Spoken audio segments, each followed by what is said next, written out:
Today I want to tell you about Jane McGonigal's presentation, Games Can Make Better World.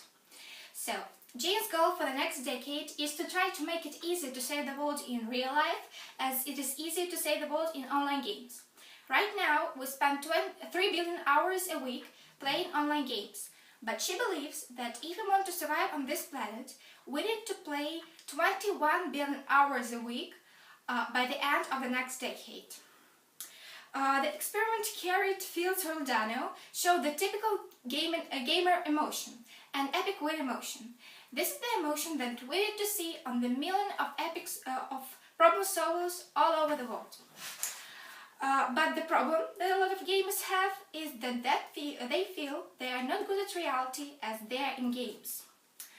What about games that makes it impossible to feel that we can't achieve everything? First of all, when you sign up, there are a lot of different characters to help you in a world-saving mission that is perfectly match your current level. They will never give you a challenge that you can't achieve, but this is on the verge of you're capable of. Carnegie Mellon University published really interesting statistic. The average of young person today in a country with a strong gaming culture will have spent 10,000 hours playing games by the age of 21.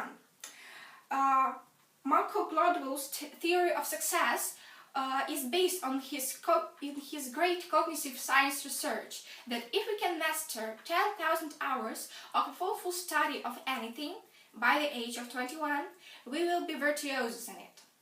So Jane McGonigal came up with 4 things that these games makes us virtuosos at.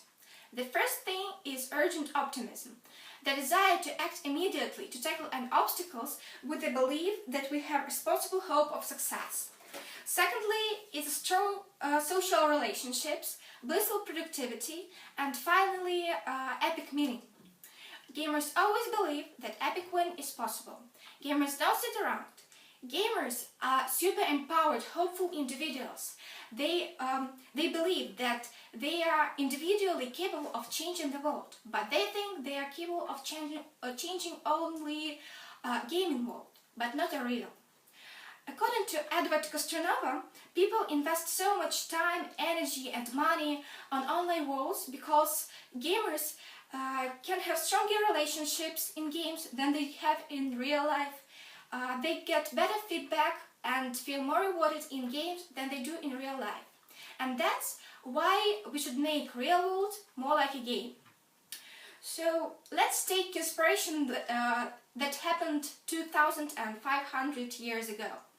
According to Herodotus, games, particularly dice game, were invented in the kingdom of Lydia during the time of famine. It was an extreme situation and they needed extreme solution. So they invited dice game and set up kingdom-wide policy that on one day everybody would eat and on the next day everybody would play games. And they survived 18 years by this way of eating one day and playing games on the next. But after 18 years, famine doesn't get better and king decided to play one final dice game. He divided entire kingdom in half and they played one final game. And the winners of this game got to go on an epic adventure to find a new place to live.